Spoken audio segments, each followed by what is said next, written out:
Bueno, y ya te pongo a vos como anfitrión de todo. Bueno, si vos querés comenzar, me presentás que vos sos el nexo entre los chicos y yo, y Bueno, comenzamos. bueno, primero que nada, bienvenidos a todos.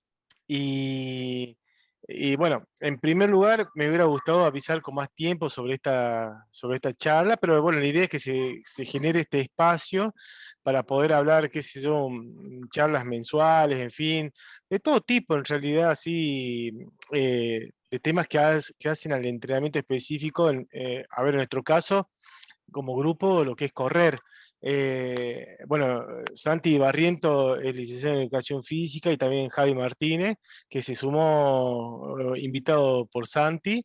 Hay personas acá en el grupo que ya han entrenado con Javi, algunos que están entrenando con Santi.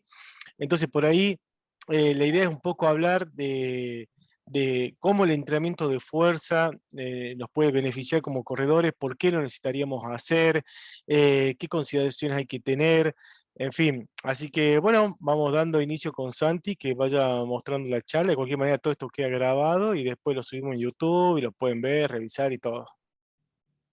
Bueno, perfecto. Gracias, Emi. Buenas tardes a todos. Voy a poner para compartir la pantalla. ¿Se ve?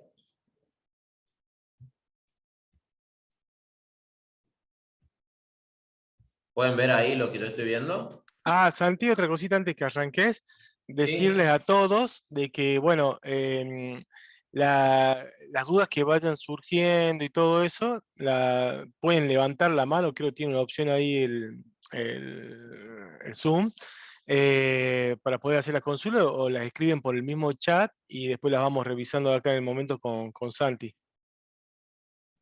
Perfecto. ¿Se ve la pantalla ahí, la presentación, Emi?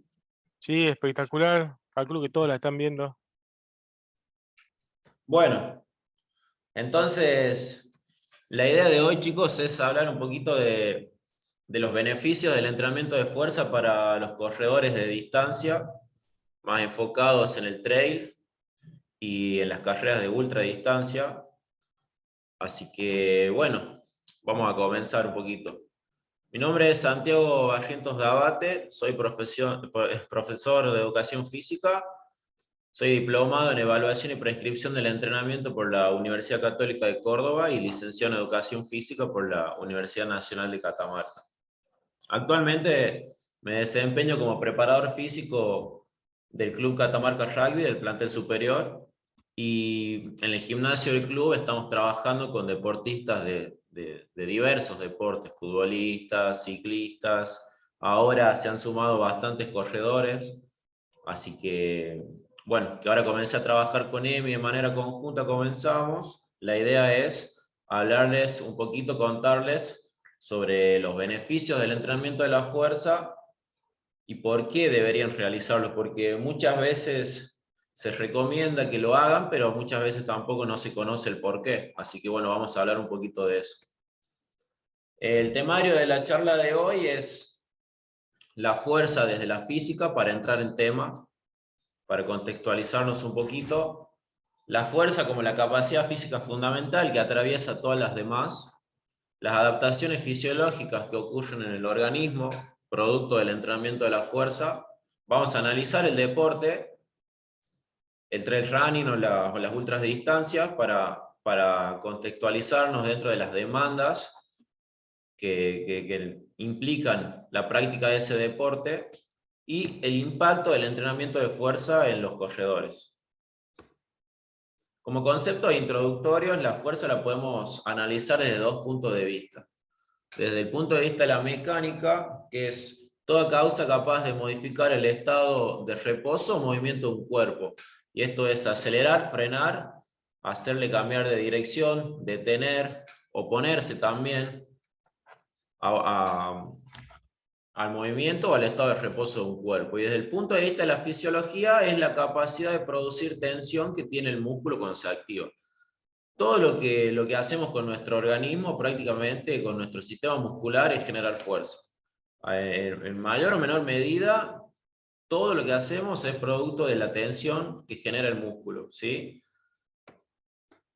Si analizamos las acciones deportivas, todas tienen en común una cosa, que consisten en desplazar u oponerse a una carga externa mediante la producción interna de una fuerza. Es decir, que mediante nuestras contracciones musculares, nosotros nos vamos a oponer a una fuerza o vamos a intentar desplazar un cuerpo. En este caso, si hablamos de nosotros que son, de ustedes, perdón, que son corredores, es desplazar la masa del cuerpo, desplazar el cuerpo. Como resultado de esta interacción entre ambas fuerzas surge el concepto de fuerza aplicada, que es la que ustedes van a aplicar en el suelo para desplazarse. Y hablamos de la fuerza como capacidad física fundamental que atraviesa todas las demás, porque de ella se van a derivar la potencia y la velocidad, de la capacidad de contraerse más o menos rápido que tiene el músculo, va a derivar la velocidad. La resistencia también, que ayuda a mantener niveles de fuerza. Si lo trasladamos al deporte, ustedes, perdón, porque yo no soy corredor,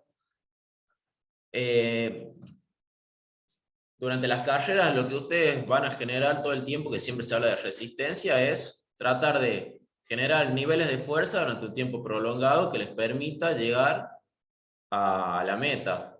Pero todo el tiempo van a generar fuerza. Con sus músculos van a generar fuerza que les va a permitir desplazarse y llegar al objetivo, que en este caso es la meta, ¿sí?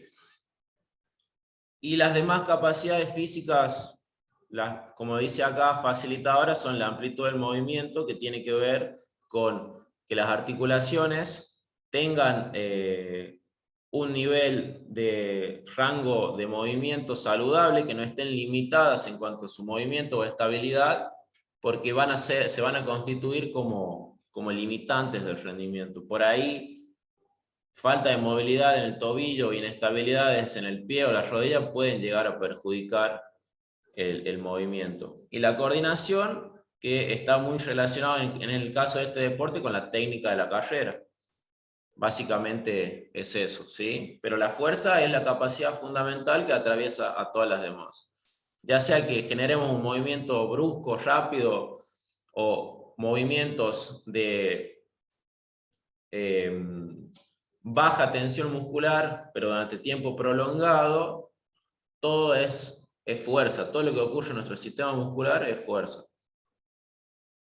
Vamos a ver un poquito las fuerzas que actúan sobre el corredor.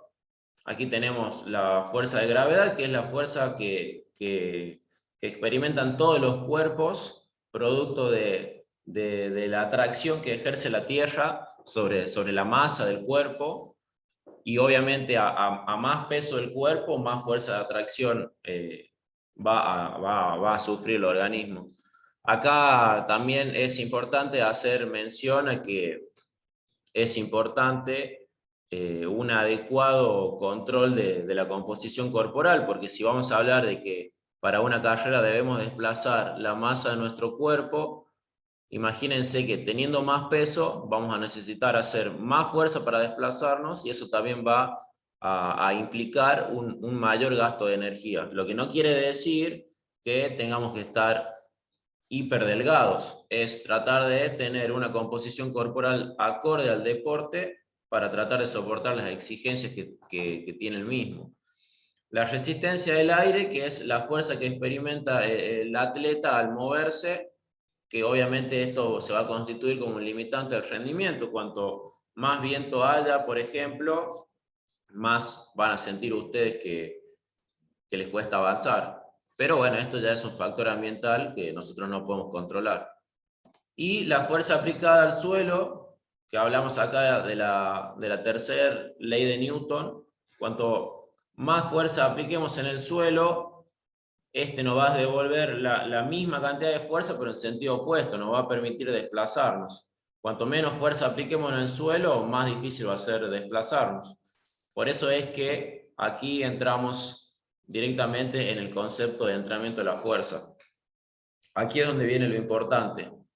Necesitamos aplicar una buena cantidad de fuerza para poder desplazarnos en el terreno. Entonces surge acá la pregunta de cómo mejorar el rendimiento.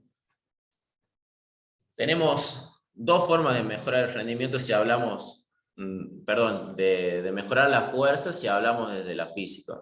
O aumentando la masa, que sería aumentar el peso del deportista, o aumentando la aceleración de esa masa. Nosotros vamos a tratar de intervenir sobre el aumento de la aceleración de la masa. Como entrenadores vamos a intentar que, conservando la misma masa, seamos capaces de imprimirle una mayor cantidad de aceleración que me va a propulsar por el terreno de una forma mejor, más eficiente. Entonces mejoramos el rendimiento moviendo la misma masa, que es nuestro peso, a una velocidad mayor, lo cual implica mejorar la fuerza. Vamos a analizar un poquito de qué es lo que ocurre en nuestro organismo cuando empezamos a entrenar la fuerza, sobre todo. Estas son las adaptaciones fisiológicas, las adaptaciones de funcionamiento que ocurren en nuestro organismo. Si las dos grandes adaptaciones, entre otras que ocurren, se dan a nivel neural, es decir, a través del sistema nervioso, en las cuales intervienen el reclutamiento de unidades motoras, que acá podemos ver lo que es una unidad motora, la cual es básicamente una neurona que inerva y va a accionar sobre cierta cantidad de fibras musculares. Con el entrenamiento de la fuerza vamos a tratar de que mayor cantidad de fibras musculares sean reclutadas para generar fuerza. Nuestro organismo, siendo desentrenados, no está preparado para reclutar el máximo potencial de unidades motoras disponibles para generar fuerza. Es decir, que cuando empecemos a entrenar vamos a ser capaces de utilizar una mayor cantidad de unidades motoras para generar más fuerza. Cuando hablamos de frecuencia de disparo de las motoneuronas, hacemos referencia a la cantidad de impulsos nerviosos que van a bajar por la neurona hacia las fibras musculares, permitiéndoles contraerse. Supongamos que somos entrenados, esos impulsos nerviosos van a bajar con una determinada frecuencia. A medida que vamos entrenando, esa frecuencia va a aumentar, se van a enviar mayor cantidad de impulsos nerviosos y eso también va a permitir generar una mayor cantidad de fuerza. Todo esto se desarrolla a través del sistema nervioso. Todavía no intervienen las adaptaciones a nivel de la musculatura. Otra de las adaptaciones sumamente importante es la velocidad de desarrollo de la fuerza. Es la velocidad con que esas fibras musculares se van a contraer. Con más velocidad se contraigan, más fuerza también van a ser capaces de generar, o mejor dicho, esa fuerza se va a manifestar en menor tiempo o más rápido. Cuando hablamos de coordinación intramuscular, hablamos de la capacidad que tiene el músculo de contraer las fibras musculares de una manera sinérgica, es decir, llamémosle al mismo tiempo, que sean todas las fibras musculares capaces de contraerse de manera simultánea para generar un mejor impulso de fuerza. Y cuando hablamos de stiffness, nos vamos a referir a la rigidez del músculo. Acá, para entender este concepto, vamos a poner un ejemplo. Una persona desentrenada, supongamos que en cada paso de carrera que da, no va a ser capaz de contraer ese músculo hasta que haga contacto con el suelo y le permita generar la fuerza para impulsarse. Luego, cuando esa persona empieza a entrenar, los músculos de la pierna, supongamos porque estamos hablando de la carrera, se van a contraer antes de que toque el terreno, de que toque el suelo, y eso le va a permitir al músculo generar mayores niveles de fuerza cuando se tengan que contraer. Es decir, el músculo se contrae antes, supongamos que durante la zancada, antes de que toque el suelo, ya va contraído, y una vez que toca el suelo, se contrae con una mayor fuerza, permitiéndole generar mayores niveles de fuerza también. Todas estas adaptaciones se dan a nivel del sistema nervioso. Y cuando hablamos de adaptaciones celulares, son las modificaciones que se van a dar directamente en la musculatura. Y esto es lo que la gran mayoría conoce como como hipertrofia, que es el aumento de la masa muscular. ¿Sí? El músculo aumenta lo que se llama su área de sección cruzada, su diámetro transversal, permitiéndole también generar mayores niveles de fuerza. Aquí vemos un músculo antes de entrenar y un músculo después de entrenar y vemos cómo aumenta su tamaño. Y después de un periodo de desentrenamiento, cómo vuelve a su tamaño original. Por eso es importante, y lo vamos a hablar después, de que el proceso de entrenamiento de la fuerza sea sistemático y que no se debe realizar únicamente en un determinado periodo del año. Tenemos que tratar de mantenerlo durante todo el año. Aquí vamos a ver que lo primero que sucede cuando empezamos a entrenar la fuerza son esas adaptaciones neurales de las que hablamos.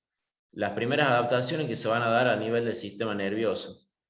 Esas primeras adaptaciones son las que van a justificar los primeros aumentos de fuerza a medida que vamos entrenando. Y el aumento de la masa muscular va a tardar un poquito más en manifestarse.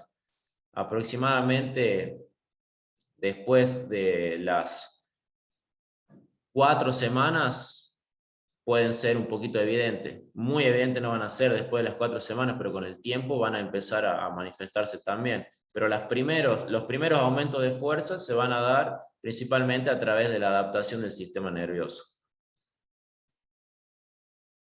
Cuando empezamos a analizar el deporte para contextualizar qué cosas debemos preparar o qué es lo que va a sufrir el atleta en competencia, vemos que en las carreras de menos de 50 kilómetros de duración, las variables más importantes son la potencia aeróbica o el VO2 máximo, lo que comúnmente se conoce. No sé si por ahí escucharon ese concepto, que es la capacidad de utilizar el oxígeno para producir energía. Otra variable es la utilización fraccional de ese VO2 máximo. Cuanto más puedo utilizar mi sistema aeróbico cerca del máximo, más puedo producir energía a través de este sistema, de manera que la fatiga no ocurra tan rápido, porque a medida que aumentamos la intensidad del ejercicio, la fatiga se empieza a presentar de manera más acelerada. Y otra variable clave en la que vamos a analizar, sobre todo que está más relacionada al entrenamiento de la fuerza, es la economía de la carrera, que tiene que ver con el gasto de oxígeno que se da a determinadas intensidades de carrera. Y esto es cuanto más oxígeno pueda cuanto menos oxígeno pueda consumir a mayor velocidad, va a ser mejor. Eso va a decir que se va a traducir en que soy más económico, ¿sí? Y en las carreras de mayor duración, de más de 80 kilómetros, lo que va a ser relevante para el corredor es una buena masa muscular en las piernas, porque estas carreras generan mucho daño muscular. Y otra de las variables clave es que debemos ser capaces de soportar altos volúmenes de entrenamiento, y la experiencia previa en este tipo de pruebas también va a jugar un factor clave para su éxito. Pero sin embargo, hoy hablábamos con Emi de que todavía la ciencia en este tipo de deportes es muy nueva, por lo cual no hay todavía conclusiones tajantes, digamos. Todavía se está investigando mucho en este deporte. Por ahí hay investigaciones que te van a decir que estas variables son fundamentales, otras que no. Investigaciones encuentran que la masa muscular es relevante, otras que no, pero bueno, nosotros nos orientamos por estas variables para preparar a los deportistas, dependiendo siempre de la distancia de la prueba que quieran preparar. Y aquí vemos un gráfico de la complejidad del rendimiento en las ultramaratones. Acá vamos a ver que también pueden ser limitantes del rendimiento los desórdenes gastrointestinales. Hoy hablábamos con Emi que para este tipo de carreras el ingerir comida durante la misma es fundamental, porque si no es muy difícil llegar con los requerimientos energéticos hacia el final. Y todo esto también, estas carreras pueden llegar a ser, si no se tiene una estructura bien preparada, pueden ser nocivas, no nocivas, sino que pueden generar un alto daño a las estructuras musculares y osteoarticulares. Por eso también es que necesitamos preparar nuestro organismo para soportar los microtraumatismos que ocurren con este tipo de carreras. Pero bueno, todavía como hablaba, es muy complejo el rendimiento en ultramaratón, y hasta el día de hoy los factores que van a afectar su rendimiento son variados y complejos. Los factores psicológicos también son muy importantes. Hay que preparar la mente para ese tipo de carreras, porque son, la verdad, hasta pueden llegar a ser muy sufridas si no estamos preparados psicológicamente. Y bueno, acá como conclusiones de algunos estudios podemos encontrar que la fuerza es fundamental para este tipo de carreras, sobre todo en las secciones cuesta arriba. La fuerza de los extensores de rodillas, como es el cuádriceps, puede llegar a predecir el rendimiento en los corredores en montaña. Es decir, que si tenemos adecuados niveles de fuerza en los músculos extensores de rodilla, también va a estar relacionado con un mejor rendimiento en este tipo de carrera. Y haciendo una comparación con los corredores de ruta, que acá en estos estudios habla de los maratonistas, los corredores de montaña por lo general son más fuertes y son más potentes que ese tipo de deportistas, pero menos económicos a velocidades altas. Es decir, que los deportistas son capaces los maratonistas son capaces de llevar altas velocidades de carrera con un bajo coste energético, mientras que los corredores de montaña no van a ser tan económicos y van a gastar un poquito más de energía. Y acá hablamos también de que la capacidad aeróbica es el principal determinante del rendimiento en las carreras de hasta 100 kilómetros. Es decir, la capacidad aeróbica y la potencia aeróbica. La potencia aeróbica como un elevado nivel de VO2 máximo, y la capacidad aeróbica como la capacidad de utilizar un alto porcentaje de ese VO2 máximo para realizar la carrera. Es decir, ser capaces de utilizar el metabolismo aeróbico a altas velocidades para, eh, para, correr, para correr esas carreras.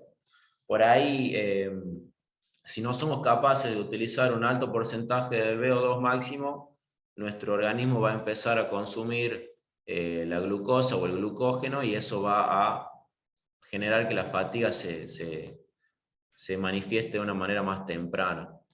Y, bien, y para las carreras de mayor duración vamos a ver que están influenciadas por la fuerza máxima de las piernas y por la composición corporal. Por lo general, estos atletas de ultradistancias van a tener una mayor musculatura en las piernas para mitigar un poquito el daño muscular que estas implican.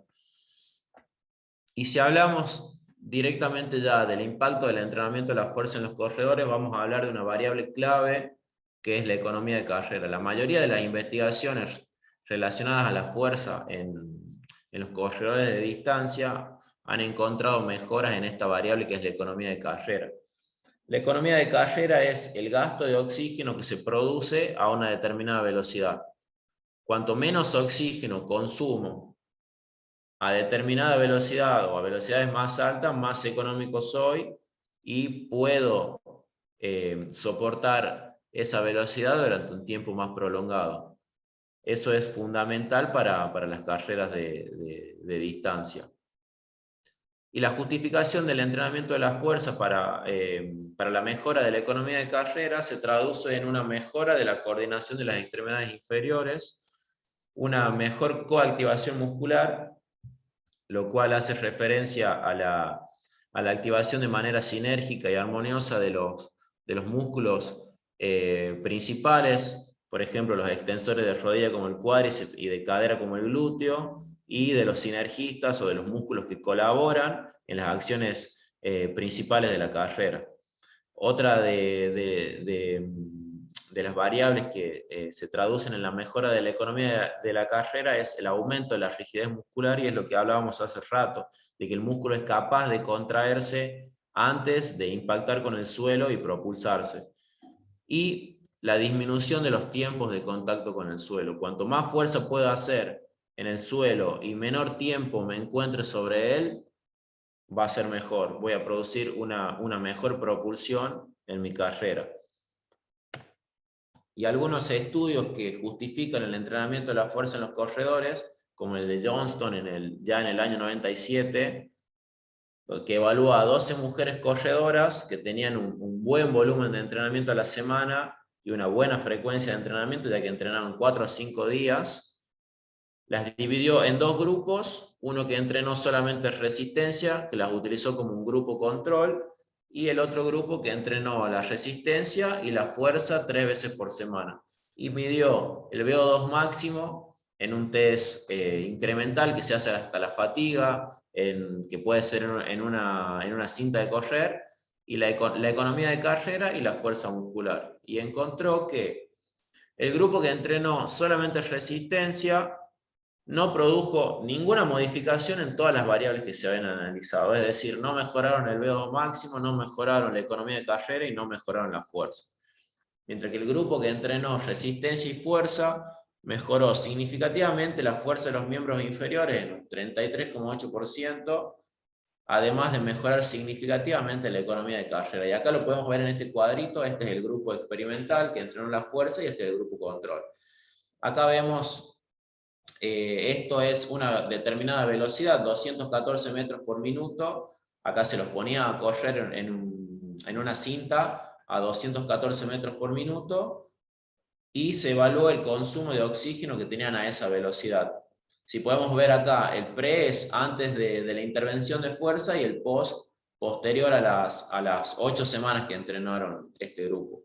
Y si vemos acá, por ejemplo, el primer atleta consumía prácticamente 42 mililitros kilogramos por minuto de oxígeno y posterior al test redujo casi un punto el consumo de oxígeno. Y así podemos verlo en el resto de los atletas.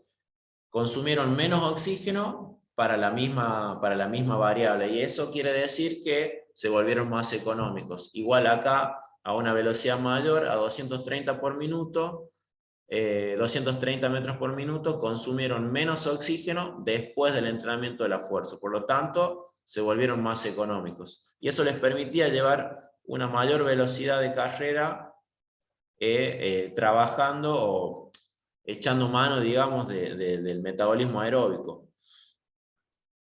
Otro estudio es un metaanálisis que realizó este autor español, que un metaanálisis es una técnica, una herramienta estadística en la cual se analizan varios estudios y se concluye sobre ellos. Acá este metaanálisis había analizado prácticamente, eran casi 700 estudios, de los cuales 5 pasaron los criterios de inclusión. Y entre los criterios de inclusión se encontraban que sean corredores altamente entrenados con un VO2 máximo superior a los 60 mililitros kilogramos por minuto, que esta variable se utiliza para clasificar muchas veces a los corredores. Si tenés, por ejemplo, más de 60 mililitros kilogramos por minuto, quiere decir que puedes andar bien. Si tenés menos de eso, es difícil que puedas competir. Bueno, estos corredores eran altamente entrenados. Se evaluó prácticamente en los estudios un total de 93 corredores de alto nivel, de entre 17 a 29 años, entrenaron la fuerza 2 a 3 veces por semana y utilizaron intensidades que van desde el 40%, es decir, de descargas ligeras, a cargas pesadas que van del 85% del RM. El RM es una evaluación que se realiza para saber cuánto es la máxima carga que vos podés levantar con una sola repetición en un determinado ejercicio. Además, utilizaron entrenamiento pliométrico de saltos y entrenamientos de sprints. Bien, y acá podemos ver algunas de las conclusiones del metaanálisis, en el cual demostró un efecto beneficioso y significativo, es decir, bastante grande de las intervenciones de entrenamiento de la fuerza en la economía de carrera en comparación con el grupo control, es decir, con el grupo que no había entrenado la fuerza.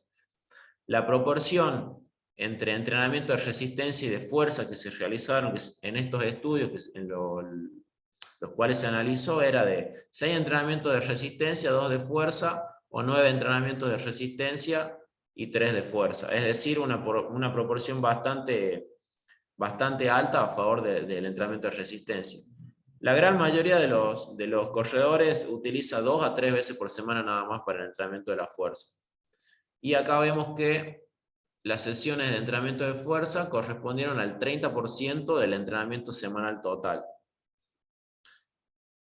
Otra de las conclusiones es que una sola sesión de entrenamiento de fuerza por semana no es suficiente para aumentar la fuerza muscular o la potencia en corredores bien entrenados, debido a la alta proporción de entrenamiento de resistencia que estos tienen. Necesitamos de 2 a 3 sesiones por semana para optimizar el entrenamiento de la fuerza para este tipo de deporte. Y las intensidades de entrenamiento que se utilizaron y son efectivas van desde bajas a moderadas y un bajo volumen de ejercicio. Es decir, 2 a 4 ejercicios para el tren inferior, para las piernas, que pueden ser la prensa, sentadilla, estocadas, etcétera, etcétera.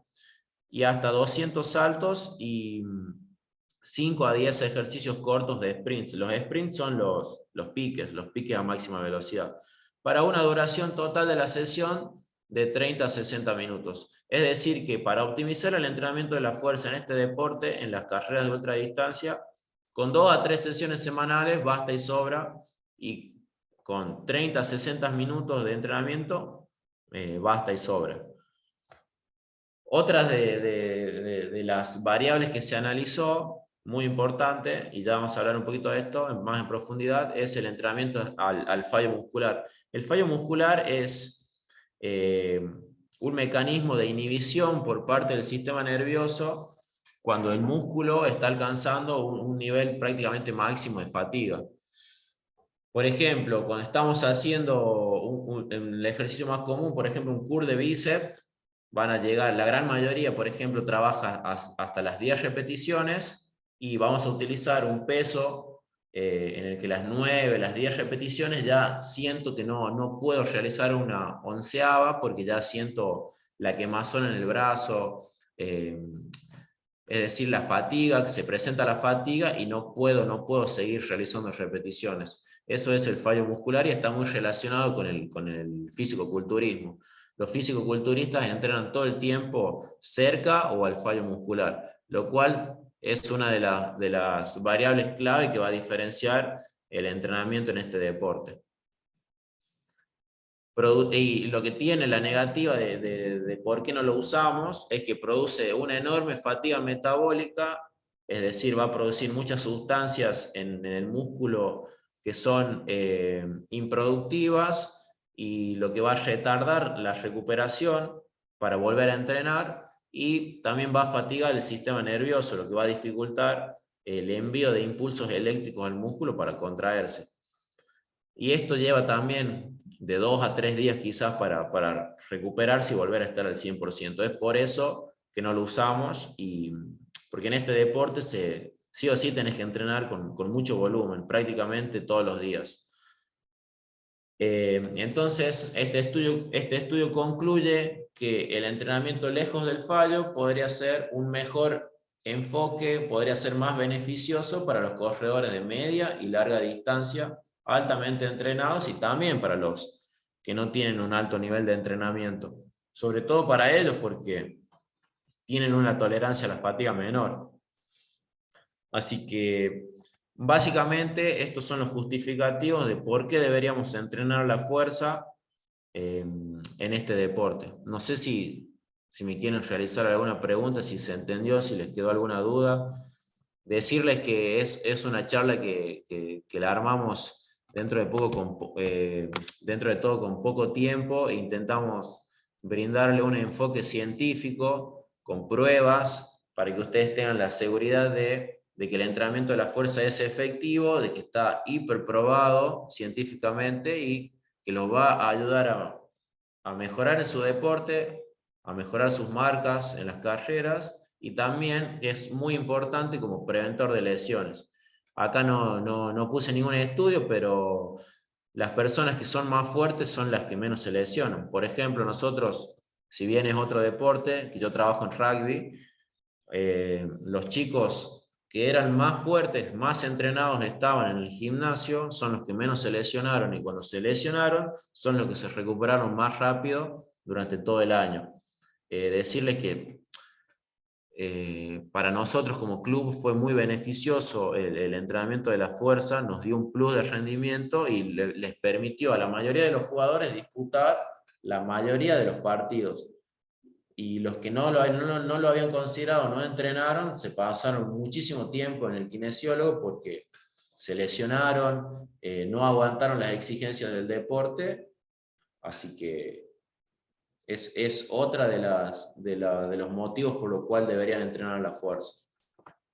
Así que bueno, básicamente esa es la presentación, un poquito rápida para que podamos tener un ida y vuelta o un intercambio, y de cualquier duda que tengan podamos generar un debate.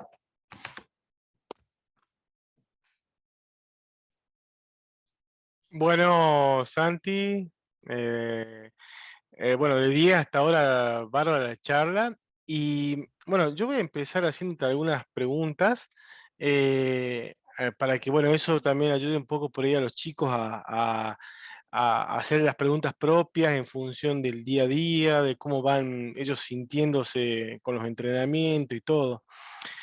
Vos, por ejemplo, habías dicho que, bueno, una de las, o sea, de las variables del tema de, de la fuerza era la velocidad con la que soy capaz de mover la carga. Sí, Y por ahí uno confunde toda esta cuestión de que está el entrenamiento de fuerza por un lado, el entrenamiento de resistencia por el otro, ¿verdad? sí, Y en definitiva, todo es entrenamiento de fuerza, o sea, es lo que vos decías hace un rato, o sea, correr es hacer fuerza, o sea, uno hasta para hablar está haciendo fuerza, estamos utilizando fibras totalmente. musculares y todo. Entonces, es esa idea de que si yo mejoro la fuerza máxima, por supuesto voy a terminar mejorando la fuerza submáxima que voy aplicando, en este caso para correr, que como bien decías vos, cuando corro, lo que yo estoy haciendo es trasladar un peso a otro lado, de un punto A a un punto B, en cierto tiempo determinado. Entonces, eh, eso, o sea, el asunto sería, a mí lo que me conviene es mejorar la velocidad con la que yo muevo la carga, ¿verdad? Así es. Nosotros vamos a tratar de conservar nuestra masa, nuestra composición corporal. A ver, hablando un poquito más en criollo, vamos a tratar de no aumentar la grasa, no aumentar demasiado la masa muscular, porque va a aumentar, a ver, nos vamos a volver más pesados y nos va a costar más trasladarnos, por supuesto. Es como hablamos recién, la fuerza de gravedad que experimentan los cuerpos está muy relacionado con la masa de un objeto. Cuanto más pesado sos, más difícil es moverte. Es física, es lógica también. Por eso también vamos a tratar de que nos desplacemos con un mayor nivel de fuerza, lo cual se va a traducir en una mayor velocidad de desplazamiento. Bien, genial. Entonces, es decir, que a mí lo que me hace, a ver, como atleta, a mí lo que me interesa de repente es poder mover más rápido y no por ahí esforzarme tanto. O sea, no me sirve tanto hacer fuerza Exactamente, y liquidarme con el peso, sino aprender a mover la carga lo más rápido posible. exactamente, exactamente. Que vos te muevas más rápido con un menor gasto de energía. Correcto. Mira, a todo esto hay muchos mitos en el mundo este de los corredores con respecto al entrenamiento de fuerza. A ver, yo que por ahí vengo un poquito más de la vieja escuela, antes, te estoy hablando de hace, qué sé yo, 8 o 10 años atrás, entrenar fuerza era como que te hace más lento, entrenar fuerza te lesiona, entrenar fuerza no me sirve. Eh, ¿Qué me decís vos de esos mitos? Que hoy por hoy, a ver, ningún deportista de rendimiento se le ocurriría dejar de lado ese aspecto, ¿no? Lo que pasa es que ese mito, como decís vos, Emi, porque es un mito, viene desde el físico-culturismo. Sí, sí, a ver, seamos realistas, si uno va a la mayoría de los gimnasios, a la mayoría porque hay gente que trabaja muy bien acá, como Ser Javi, por ejemplo, a quien siempre os recomiendo, si nosotros realizamos un tipo de entrenamiento para aumentar la masa muscular, hay evidencia que sugiere que nuestras fibras musculares se pueden convertir hacia fibras musculares lentas. Eh, Nosotros tenemos en nuestros músculos dos tipos de fibras musculares, rápidas y lentas, las cuales tienen diferentes tipos de características. Si nosotros abusamos de ese tipo de entrenamiento, nos podemos llegar a volver lentos. ¿Por qué? Porque aumentamos el porcentaje de fibras lentas en nuestro músculo y también vamos a aumentar la masa del cuerpo. Al tener más masa muscular vamos a estar más pesados. Si esto no fuera así, veríamos físico-culturistas en todos los deportes y eso no ocurre. Es decir, que ese mito viene desde el culturismo. Si nosotros abusamos de un tipo de entrenamiento, el cual está orientado al aumento de la masa muscular indiscriminada, nos vamos a volver más pesados y en nuestro músculo va a haber más cantidad de fibras lentas, y no es lo que nosotros queremos. Nosotros podemos aumentar la fuerza a través del sistema nervioso sin aumento o sin tanto aumento de la masa muscular, o aumentar también nuestro rendimiento a través del aumento de la masa muscular, pero en determinados periodos. No durante todo el año vamos a entrenar con ese tipo de entrenamiento. Y el tipo de entrenamiento que realizan los físico-culturistas es muy diferente al tipo de entrenamiento que realizamos los corredores. Más que todo, los físico-culturistas, ustedes van a ver que entrenan con muchas máquinas, con muchos aparatos que por ahí van a limitar el normal recorrido articular, lo va a limitar mucho. Por eso elegimos o preferimos el entrenamiento con pesos libres como las sentadillas, como las estocadas, que van a eh, demandarle una mayor especificidad al cuerpo, desde el lado de la estabilidad, desde el lado de la fuerza de la zona media, lo cual es fundamental y es más específico y está más relacionado con el tema de la carrera. Por ejemplo, ante una estocada tiene mucha más similitud con el propio ejercicio del correr que una prensa, por ejemplo, que un sillón de cuádriceps. Bien, genial. Che, a ver, Santi, por las dudas, fíjate si dejas de compartir pantalla, o yo soy el que está... No, yo. Ah, bien, Ahí así, ahí está, así, creo que ahí, va, no sé si después queda grabado así porque se vean todos por las dudas. yo estoy Eh, grabando. bueno, genial, de 10. Em, lo otro que quería preguntarte, bueno, ahí habías utilizado un término que ya hace varios añitos que se viene utilizando, pero por ahí todavía no se lo termina de escuchar, que el stiffness, que es el tema de la rigidez. Por ahí eso quería como acotar también, que cuando uno ve a un corredor, eh, por ahí quizás yo no sé nada de biomecánica ni nada, pero de repente veo a un corredor que lo está haciendo bien, que corre lindo, y vos sin saber nada decís, che, qué lindo que corre esa persona, me transmite esa sensación. Y de repente también va a estar el otro caso de que hay corredores que uno los ve y que van cayendo y como que se van Sí, desarmando y todo eso. Eso, por supuesto, es lo que hace referencia al concepto este del stiffness, de la rigidez que tiene el cuerpo, y por supuesto, el hecho de tener un stiffness menor que produce que seamos menos económicos, porque estamos derrochando un montón de energía en ese paso a paso. Eh, exactamente. y casualmente vos habías hablado de que una variable del entrenamiento, o sea, hay variables que son muy importantes, como el VO2 máximo, no sé si era por la década de los 70 o 60 cuando se empezó a hablar muy mucho del asunto, parecía que el VO2 máximo era como la clave, era la variable definitiva para decir si este corredor iba o no iba. Pero después se empezaron a ver que los tiempos de dos corredores con un volumen de oxígeno máximo similar eran distintos. Entonces Sí, dijimos, che, bueno, acá tiene que haber otras cosas también que no son solamente el VO2 máximo. Y de repente uno entrenando lo que son las velocidades submáximas asociadas a la velocidad aeróbica máxima, que es lo que vos decías, o sea, todo lo que son umbrales aeróbicos, anaeróbicos, mejorando esa velocidad submáxima, eran, porque a ver, el volumen de oxígeno máximo, tengo entendido que es muy genético. Entonces, digamos, como que si uno quiere ser un atleta de alto rendimiento, tendría que elegir bien a los padres. Eh, Después tenemos el tema de lo que es los umbrales aeróbicos y anaeróbicos, que eso es bastante mejorable. eh, y después tenemos la otra variable que es la economía de carrera.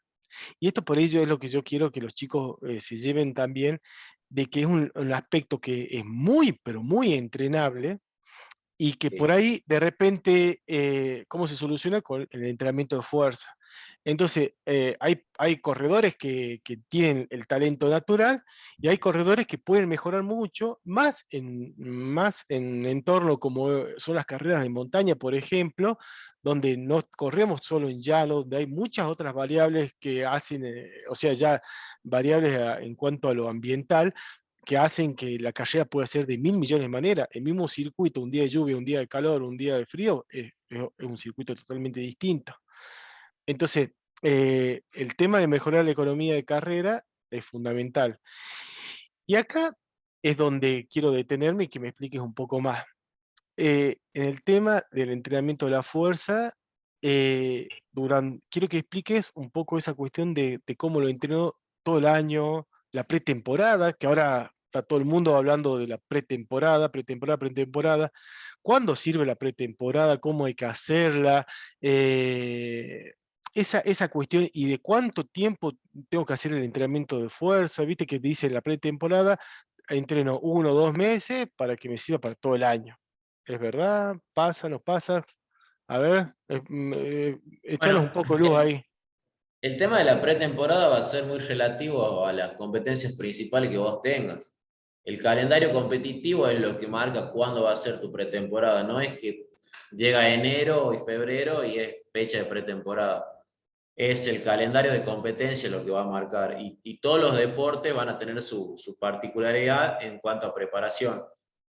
Llevándolo al ámbito de los deportes de equipo, y por ahí este hecho de la pretemporada en nuestro verano, digamos, viene desde el lado de los deportes de equipo, porque la gran mayoría descansa en lo que es diciembre y enero y vuelve en febrero para empezar a competir en marzo, abril. En los deportes de equipo sí, la pretemporada es a principio de año, porque vos, o sea, tu calendario de competencia va a ser durante todo el año y de manera prácticamente semanal, todos los fines de semana vas a empezar a competir, vas a estar compitiendo, perdón. Sin embargo, en los deportes por ejemplo, de resistencia o de velocidad, como las pruebas de velocidad como los 100 metros, por ejemplo, o del atletismo, la natación, uno tiene que marcar en su calendario las competencias importantes y en base a eso armar su periodo preparatorio. Es decir, que vos tu pretemporada la puedes tener tranquilamente en julio, agosto, junio, o puede ser en abril, o puede ser en octubre, todo va a depender de tu calendario de competencias. Y todos los deportes van a tener la particularidad de que la duración de la pretemporada va a estar en base o relacionada a las variables que vos tengas que preparar o potenciar.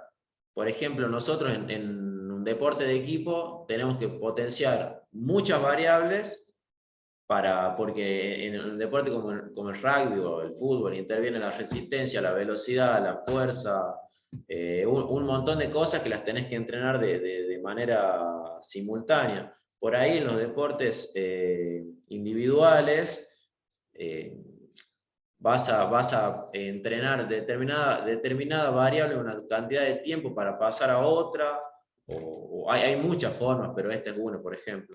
Entrenás, o sea, es una base aeróbica para luego trabajar la potencia aeróbica y eso puede tener una duración más o menos relativa, va a depender del entrenador, pero esto del mito de la pretemporada a principio de año, en los deportes individuales no es así, depende del calendario de competencias.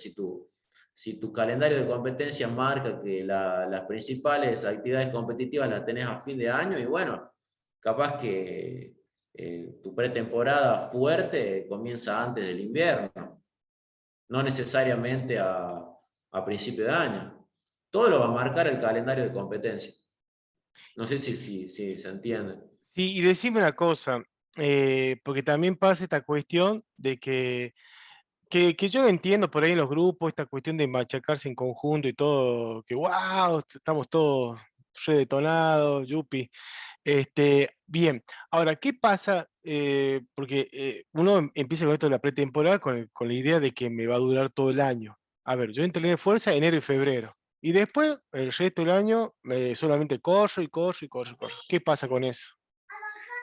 Mira, Emi, hay muchos estudios que te marcan que si vos dejas el entrenamiento, llamale de fuerza o aeróbico, lo que sea, en el entrenamiento de la fuerza, a partir de las 4 semanas, 6 semanas, todas las adaptaciones que vos conseguiste, como las vimos recién a través del sistema nervioso o a través del aumento de la masa muscular, se van a empezar a perder. Van a empezar a perder y van a volver a la línea de base donde estaban antes que vos comiences a entrenar y relativamente rápido.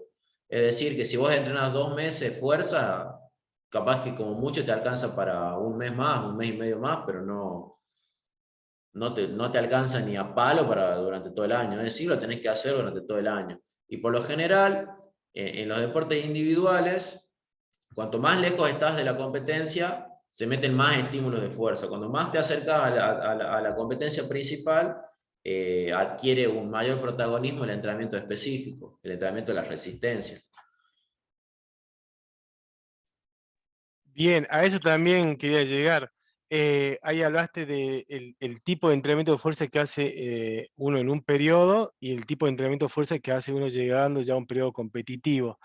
Eh, a ver, por ahí pasa esto de que van a los gimnasios y vos llegás al gimnasio y el entrenador te dice, bueno, hoy vamos a hacer un circuito de esto, y bueno, en la próxima clase, un circuito lo que sea, y así, y va saliendo medio como a lo que salga.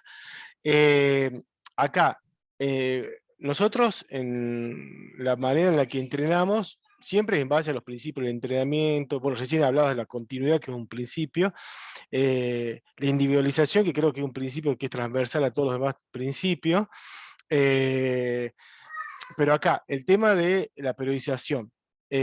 Nosotros los entrenamientos que hacemos son todos periodizados, trabajamos periodos base, fundamental o desarrollo, como lo quieran llamar, según el autor, y después con la parte competitiva. Sería un proceso como más o menos ideal. El entrenamiento de fuerza tiene que ser también de la misma manera. Sí, el tema del principio de entrenamiento de la sobrecarga progresiva es la clave.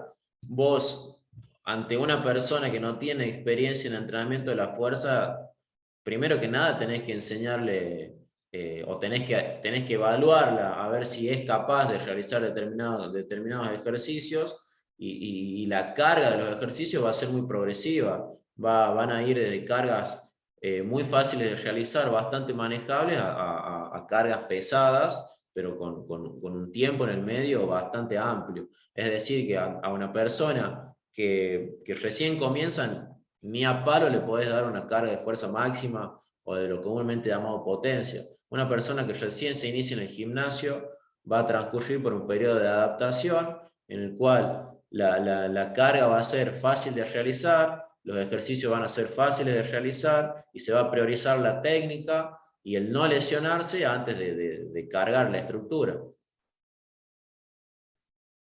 Por eso la sobrecarga progresiva es clave. Y si hablamos de una persona que tiene más experiencia, ya llevémosla a un terreno ya de un competidor entrenado. Quizás lo que se busca es que, y también va a depender de la prueba que prepare, ¿no? Recién hablábamos que las carreras de mayor de distancia requieren un poco más de masa muscular porque también rompen más masa muscular.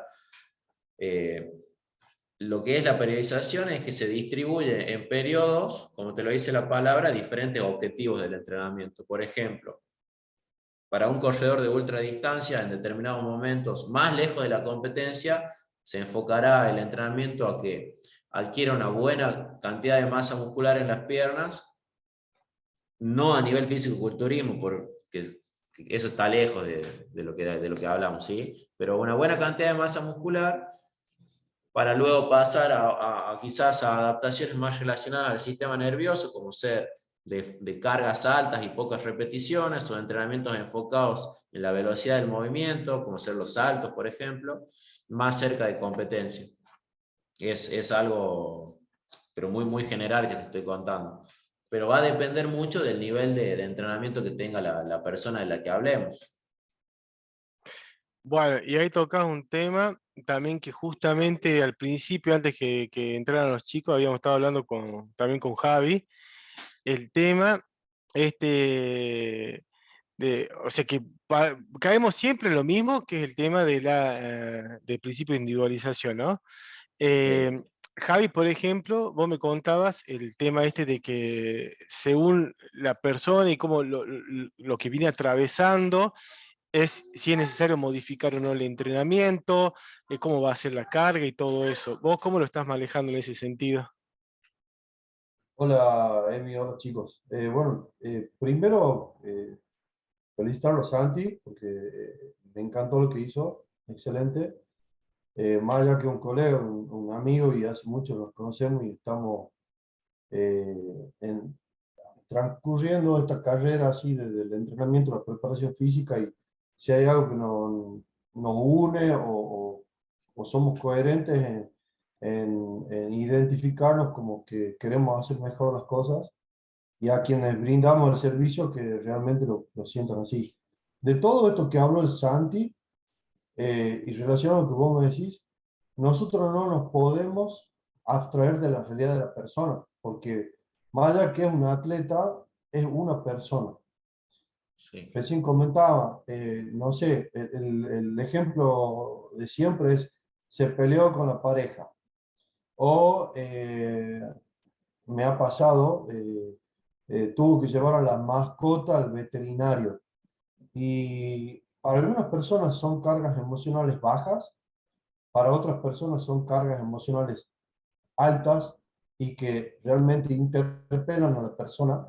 Entonces, hace que el rendimiento de esa sesión de entrenamiento ya se modifique.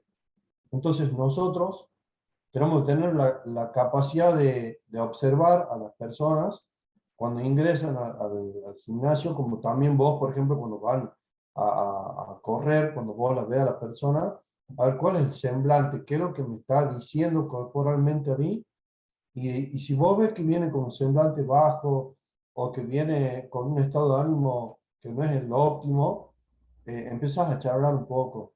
No sé, viene el fin de semana, ¿qué te pasó? ¿Cómo estuviste? ¿Entrenaste? ¿No entrenaste?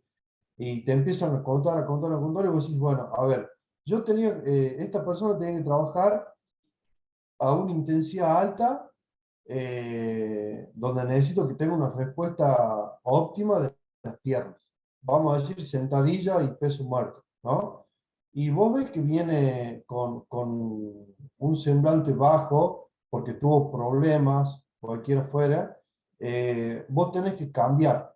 Capaz que no trabaja en ese momento la fuerza máxima, pero sí debería tener una capacidad, o nosotros debemos tener otra metodología, por ejemplo, ejercicios correctivos, compensatorios, metodológicos, para que esa persona, aún no haya podido realizar el entrenamiento que debería, tenga el estímulo necesario, por ejemplo, algo que trabajamos seguramente con el Santi, los glúteos medios, los estabilizadores de cadera y lo que es el core.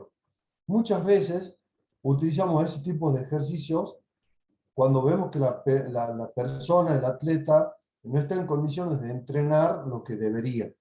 Entonces, los factores que nosotros no manejamos, como Santi habló de lo ambiental, por ejemplo, nosotros no lo podemos manejar.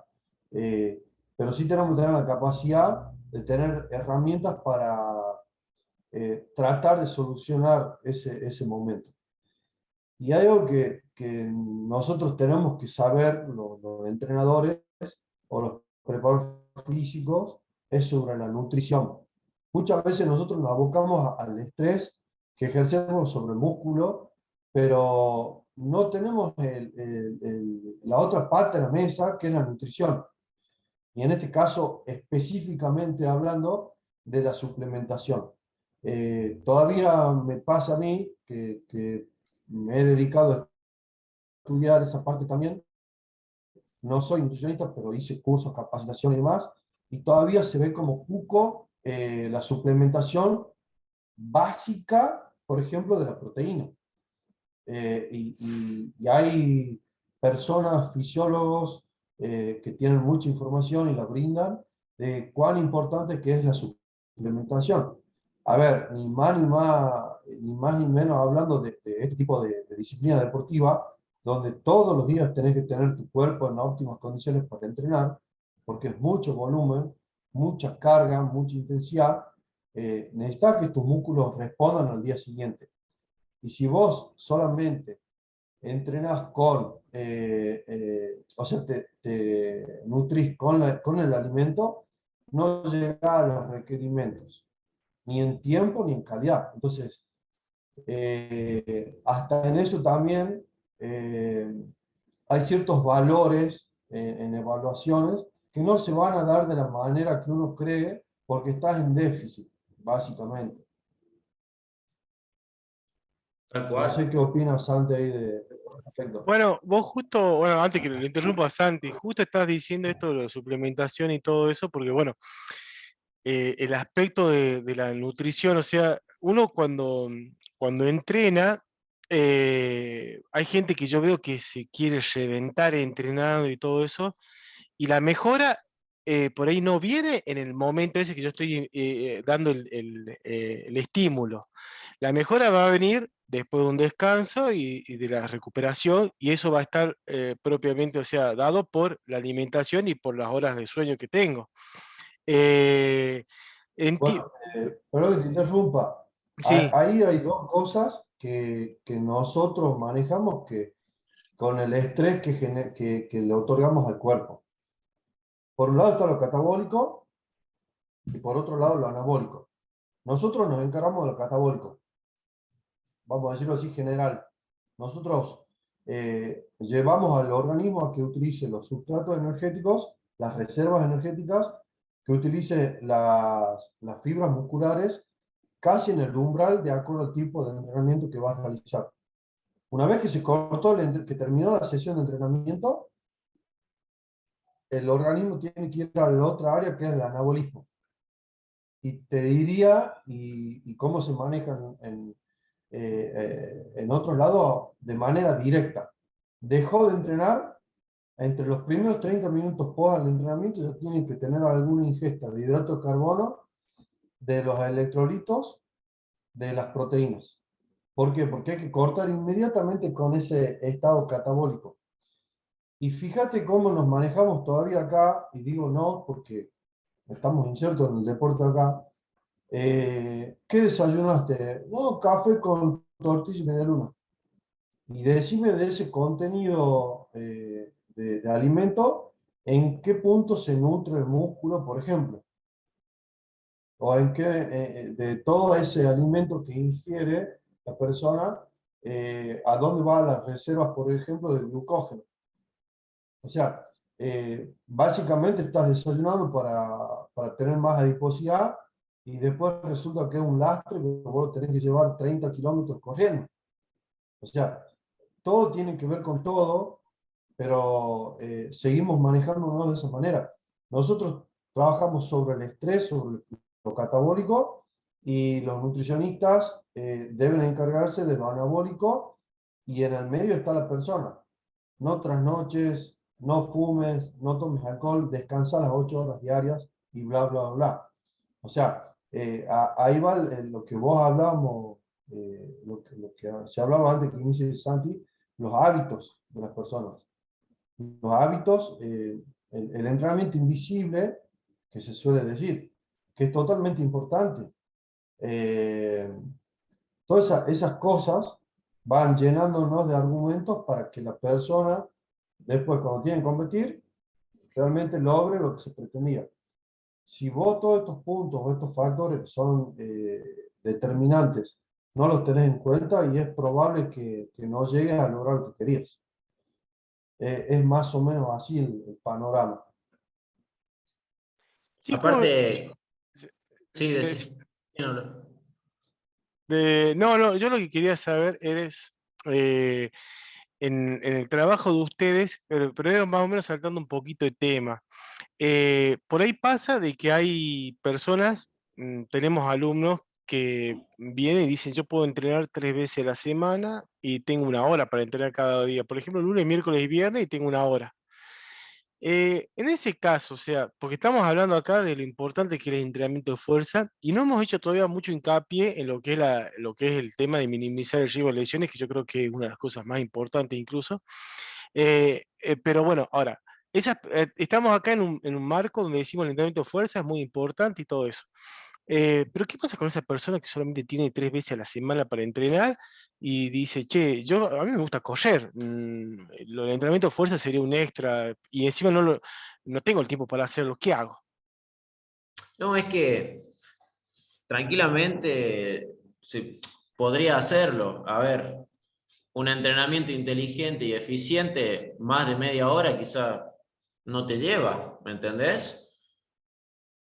Quizás haces unos 10 minutos de entrada en calor, de ejercicios correctivos y tu parte principal puede llegar a durar 15, 20 minutos. Recién mostraba ahí el estudio de que la mayoría del entrenamiento que realizan los corredores de distancia dura entre 30 a 60 minutos y tiene 2 a 4 ejercicios para el tren inferior. O sea, podés prescindir en última instancia de los ejercicios del tren superior y te puedes enfocar, si tenés poco tiempo, para tratar de optimizarlo en ejercicios de fuerza para las piernas y en 30 minutos capaz que podés estar, ¿me entendés? Y lo tenés que hacer por una cuestión no solo de rendimiento, sino también por salud. A ver, hay mucha gente que la vez pasada me habló una persona que quería correr una distancia ultra muy larga y no entrena la fuerza. Yo lo primero que le tengo que aconsejar es que entrene la fuerza porque quizás a esos 180 kilómetros, o a esos, perdón, kilómetros los puedes realizar, pero ¿cómo llegás? Vos tenés que poner en la ¿Cómo balanza tu salud. terminás? Claro. ¿Cómo ¿Cómo llegás a terminás esos con tu ciento, vida? Tu día. a esas carreras de ultra, ¿me entendés? A esas ultra distancias. El tema es que vos tenés que pensar en tu salud muscular, articular, y va por el lado de la prevención también. Primero yo lo pondría en la balanza a la prevención y después a la mejora del rendimiento. Son distancias muy largas en terrenos muy duros. Está bien, puedes llegar, pero el tema es cómo llegás, cómo te vas a sentir después. Quizás ahora no vas a sentir ningún efecto nocivo para tu cuerpo, pero con el correr del tiempo y de los años te va a pasar factura. Estoy Aparte que también seguro. venimos con lo que ustedes mencionaban, el mito de que si entrenas fuerza te vuelves lento, si entrenas fuerza te vuelves acortado a nivel de rango articular y todo lo demás, pero sigue viniendo desde de lo que vos decías antes del fisiculturismo, porque todavía el 3x10, el 4x12 está muy arraigado en casi todos los establecimientos de gimnasios. O sea, lamentablemente tenemos gente que se puede capacitar o no como instructores y porque siguen trabajando desde la hipertrofia, desde el daño muscular y nada más. O sea, y nosotros queremos trabajar, vos decías, el mismo estudio lo refleja. Necesitamos que la persona que va a realizar más de 80 kilómetros en competencia tenga un buen volumen muscular. Pero ese volumen muscular, ¿desde qué lado lo tenemos que desarrollar? Ese es el punto. Del daño muscular, porque sabemos que tenemos tres formas de generar la hipertrofia, ¿verdad? El daño muscular, la tensión mecánica y el estrés metabólico. Ahora, desde esos tres factores de hipertrofia, ¿desde cuáles nos tenemos que agarrar nosotros? Desde la ¿Daño atención. muscular?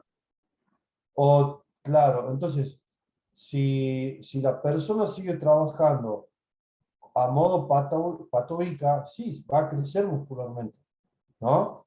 Pero después sus rendimientos va a decaer porque justamente a mayor masa, más lento te volvés. Entonces, tiene que ver un poquito con todo y esto de que las personas necesitan trabajar mucho y mucha cantidad porque es una sensación de saciedad, de que hicieron algo por sí mismo, de que les duele el cuerpo. Si no hay Sí, dolor, no, ay, no me duele, yo creo que no trabajé bien. Estamos acostumbrados a eso, a que tiene que doler el cuerpo para la sensación de que labure bien, y no necesariamente es así. no. Y a mí me pasó mucho en el gimnasio que venían ciclistas o corredores y me decían, ¿ya está? Y sí, le decía, no hace falta que salgas reventado del gimnasio. Claro. El físico-culturista se revienta porque necesita un volumen extremadamente grande de ejercicios y de estímulo para crecer, porque ellos compiten con el volumen muscular. Cuanto más grandote, mejor. Pero es un deporte, no es un deporte, es un tipo de ejercicio en sí mismo. Y todos estos mitos de lo que estamos hablando vienen de ahí y no tienen nada que ver con el deporte del que estamos hablando ni de ninguno de los otros. Es como decía recién Javier, el salir reventado del gimnasio te va a implicar una recuperación mucho más larga y te va a interferir en tu actividad principal, que es el correr. Es decir, que todo el tiempo vas a estar en un estado de romper masa muscular, de catabolismo, y nunca vas a estar recuperado para correr. Nosotros necesitamos, como preparadores físicos, a vos, como atleta, dejarte las mejores condiciones para tu actividad, que es el día de la Bueno, carrera o los mismos entrenamientos. sin No, ir no te tenemos que más, destruir en el gimnasio para que el estímulo sea eficaz. sin ir más De lejos, bueno, ninguna manera. acaba de decir una palabra clave, y sin ir más lejos le vivimos diciendo nosotros los chicos de que el entrenamiento, el propósito del entrenamiento es generar adaptaciones, los estímulos tienen que ser eficaces.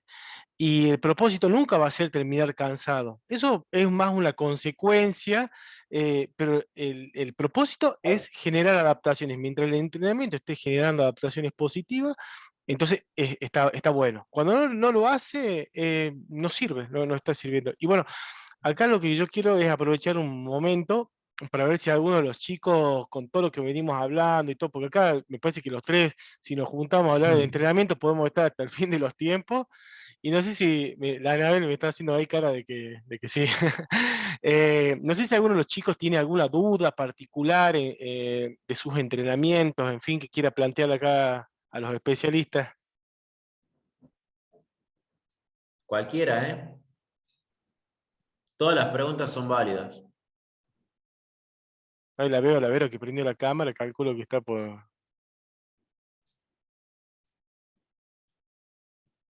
Está sin micrófono por las dudas, ¿no?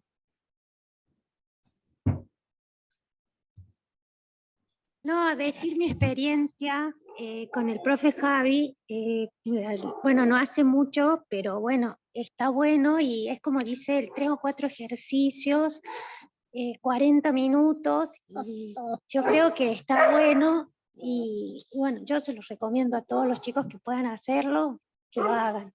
Yo me he empezado a sentir mejor, he tenido otros altibajos, pero en realidad está bueno y considero que ayuda. Eso. Gracias, Vero. Gracias. Perfecto. Hola chicos, ¿me escuchan? ¿Me Sí, escuchan? Anabel. Bueno, hola Santi, hola Javi, bueno, hola a los otros chicos, y quiero Hola. felicitar. Bueno, yo ya estoy ahora hace un par de días trabajando con Santi, la verdad que súper claro los ejercicios, también muy recomendables. Y es así, que ya lo veníamos trabajando el entrenamiento de fuerza con el EMI, pero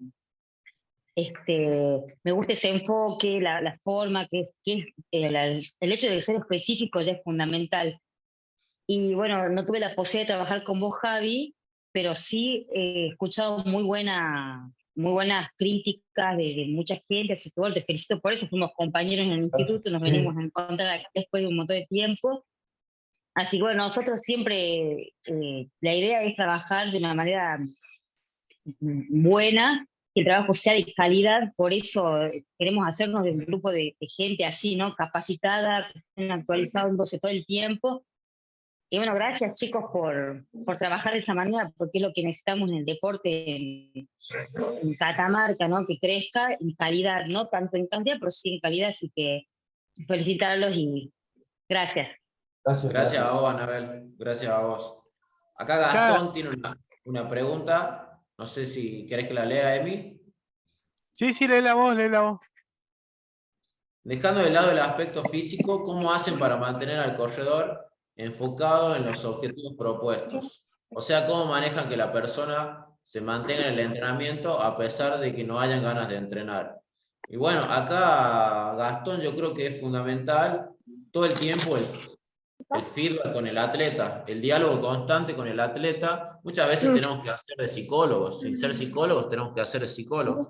Escuchar al atleta, comprenderlo, ser flexibles y no estructurados en cuanto a lo que les planteamos, que como decía Javi, si el atleta viene con altibajos emocionales, lo tenemos que escuchar, los escuchamos, lo aconsejamos muchas veces. Nosotros tenemos que tener un trabajo con los atletas muy cercano, con mucho diálogo, porque acá no hablamos de robots, sino de personas emocionales, y es hiper lógico que en frecuencia tengan altibajos emocionales. Es decir, que los tenemos que enfocar, motivar, aconsejar también, ¿por qué no?, para que se mantengan encaminados. Y tratar de brindarles las condiciones a través de nuestro entrenamiento para que puedan realizar la práctica de su deporte con salud sobre todo. Sí, en mi caso particular, bueno, coincido plenamente con lo que dice Santi. Yo les digo a todos que hagan el hábito. Aún con la gana mínimas vayan al entrenamiento porque hay alguna alternativa, hay alguna otra posibilidad de hacer el entrenamiento.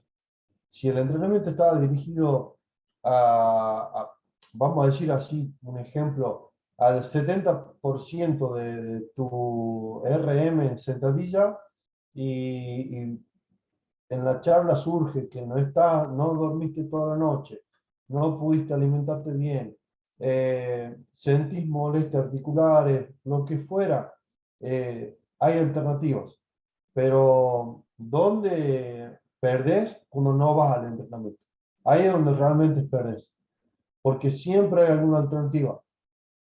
Puede ser ejercicios posturales, ejercicios para mejorar la técnica, ejercicios de elongación, hasta se puede decir, bueno, no trabajas piernas, trabajas brazos y espalda, por decir, bueno, hace algo estético, por decirle, pero el hecho es que vaya, aún con el 1% de las ganas, hay que ir y cumplir con ese hábito, porque la persona puede estar mal emocionalmente o lo que fuera, pero una vez que llegó al lugar de entrenamiento, cambia.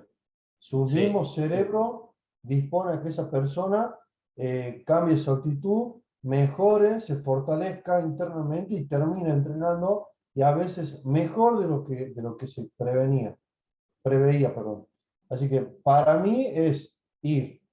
Ya sea estés sentado, no hagas nada, pero ir. Eso genera un hábito. Cuando ya empezás a faltar, obviamente dentro de las posibilidades y dentro de lo que se puede. Pero si faltas por faltar, ahí es donde estás haciendo algo menos para vos. Ahí alguien levantó la mano. aparte siempre, Ah, disculpa Luis, ya te doy la palabra, siempre es mejor hacer poco a no hacer nada. Y también está hiper comprobado que el ejercicio físico libera endorfina en el cerebro, lo cual va a hacer que te sientas mejor, siempre, siempre. Sí. Luis, antes que Luis, dame un segundito ahí. Cari, calculo que debe ser Cari Cabanilla, había preguntado, dice que está afónica y ella quería saber si se puede hacerlo a distancia. sí, por supuesto. Es más, con Anabel estamos trabajando a distancia. En este caso se les envía el plan de entrenamiento con toda la explicación de la programación, con todos los ejercicios. Obviamente no es lo mismo que ir al entrenamiento presencial, por supuesto, siempre les voy a recomendar el entrenamiento presencial, ya sea conmigo, también pueden ir al gimnasio de Javi, que después le vamos a pasar la dirección también. Pero sí, se les envía la planificación, la programación, con toda la explicación y con todos los ejercicios para que ustedes lo puedan hacer, y por supuesto siempre disponibles para cualquier duda que tengan. Bueno, antes que pasemos a Luis, y respecto también a lo que hablábamos recién de la motivación y lo que decía Javi de lo importante de cuando uno no está pum para arriba y lo mismo ir, eh, nosotros también trabajamos de manera presencial y a distancia. Y de hecho, con Anabel también hemos entrenado mucho tiempo a distancia y todo. Y las personas por ahí que les cuesta más la motivación y todo eso, el entrenamiento a distancia es más complicado todavía. Así que el entrenamiento a distancia, yo particularmente soy de los que dicen sí, sí se puede, pero depende mucho de cómo es el deportista. Hay deportistas que le va súper bien el entrenar a distancia y hay personas, yo por ejemplo, yo lo detesto. Prefiero el grupo, prefiero estar con el profesor ahí, prefiero charlar y por eso digo, el entrenamiento presencial ayuda a la motivación también. Y vamos con Luis. Bueno, buenas noches, ¿cómo están? Espero que estén todos bien. La verdad que muy interesante lo que están hablando. Yo en mi caso particular entreno 6 veces a la semana, descanso un día. Y bueno, tengo 2 días de fuerza, trabajo de fuerza. Quería saber si con esos 2 días está bien, es un mínimo, o sería, está bien 2 días para lo que yo trabajo. Y segunda consulta, ¿cómo hago para saber para evaluar mi progreso en la fuerza? ¿Cómo hago para medir? Porque nosotros, por ejemplo, podemos evaluarlo a lo que yo entreno con test de 5 minutos, con test de 10 minutos. ¿Cómo se hace o qué ejercicio se hace para ver si uno va progresando en los ejercicios de fuerza? Perfecto. Luis, estás dentro de la frecuencia semanal que se recomienda. Se recomienda 2 a 3 veces por semana. Recién, como mostrábamos en el estudio, los corredores altamente entrenados necesitan de 2 a 3 veces por semana. Los medianamente entrenados también. Las personas que recién se inician también. Una sola sesión de entrenamiento de fuerza por semana no alcanza, ¿sí? No alcanza. Y lo óptimo para este tipo de deporte que tiene que convivir con un alto volumen de entrenamiento de resistencia, vos mismo lo decís, 6 veces a la semana entrenás, 2 a 3 veces por semana basta y sobra, ¿sí? No sé si contesto tu pregunta. Y el tema de la evaluación, perdón. El tema de la evaluación sí se puede evaluar tu progreso. Es más, el otro día subimos un video con Anabel que le evaluaba en el gimnasio la fuerza de piernas en sentadilla. Bueno, en este caso yo tengo un aparato que te permite saber con qué velocidad levantas determinadas cargas. Por ejemplo, si vos tenés una adecuada técnica de sentadilla, te puedo evaluar con 4 cargas, por ejemplo, por decirlo sin conocerte, 40, 60, 80 y 100 kilos. Los movés con una determinada velocidad. Mañana, por ejemplo, te evalúo, ¿verdad? Las movés con una determinada velocidad. Te prescribo un programa de entrenamiento de fuerza. A las 4 semanas, a las 8 semanas volvemos a evaluar, y si a las mismas cargas las moves más rápido, las aceleras más rápido, quiere decir que mejoraste la fuerza. Hay otros test también que son, por ejemplo, los test de salto, que se pueden medir con una aplicación de celular o con una alfombra de salto. Por ahí quizás la vieron, hay alfombras de salto que, por ejemplo, saltas una determinada altura, después de un periodo de entrenamiento saltas más alto o te despegas más rápido del suelo, también quiere decir que mejoraste la fuerza. Perfecto, muchas gracias. Gracias a vos, Luis. Bueno, acá acá tira Gastón una pregunta que está buenísima, que la vive haciendo todo el mundo, y es que si hay algún horario más óptimo para el entrenamiento de fuerza. Está buenísima esa pregunta. Desde mi punto de vista, no. Desde mi punto de vista, entrenemos, no importa cuál sea el horario. Hay que entrenar. Por Estaba de ahí no va a moda, influir tanto eso, no va a influir tanto. no, estaba de moda el ciclo circadiano, de acuerdo todo el tema hormonal, que entrenar hasta antes de las 8 de la noche, porque ahí tenés un índice alto de ciertas hormonas, bla, bla, bla. La realidad es que no se puede, porque hay ocupaciones, hay empleos, hay distintas cosas que hacen que la persona entrena cuando puede y, y el beneficio va a seguir siendo mejor a que ninguno. Porque si nos dejamos llevar por ese ciclo circadiano o de ciertos horarios, imagínense todas las personas que tienen que hacer fuerza si van a realmente poder hacerlo. O sea, básicamente, como dice Santi, hay que entrenar. Sí, A ver, respecto a lo que dicen los chicos, bueno, casualmente hablábamos de que el objetivo de hacer el entrenamiento de fuerza es la velocidad con la que yo aplico la fuerza, ¿no? Para mover la carga. Creo que más que el horario, esto es particular mío, pienso que más que el horario lo descansado que yo estoy, porque si, a ver, si estoy fatigado, no voy a poder mover la carga a una velocidad que es la que se espera, por ende no voy a estar generando las adaptaciones que estoy, claro, que estoy Buscando. buscando, Sí. exactamente. Y me sumo a lo que dice Javi, de esta cuestión de que cuál es el mejor horario para entrenar y el horario que puedo.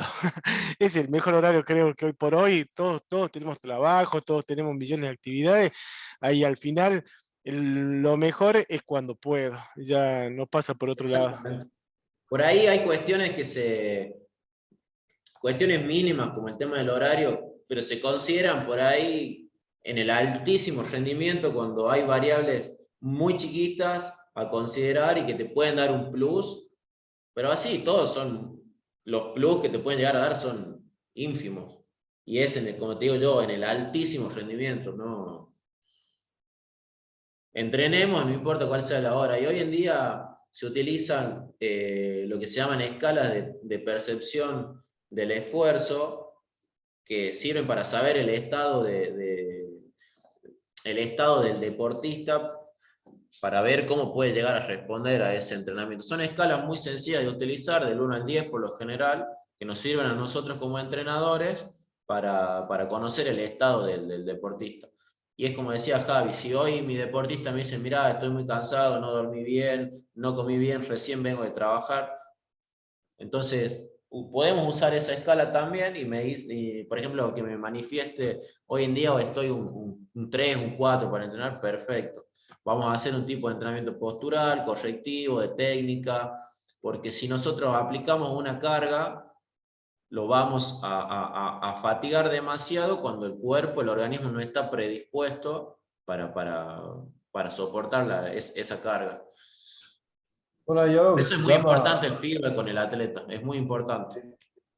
hay algo que se llama fatiga residual, que justamente viene por estas fallas en el entrenamiento individual, donde no descansamos de manera correcta, no nos alimentamos de manera correcta y a veces el entrenador hace un plan donde te dice tenés que hacer un volumen total, vamos a decir, de 3.000 metros, y yo porque me sentía bien hice 4.000 metros.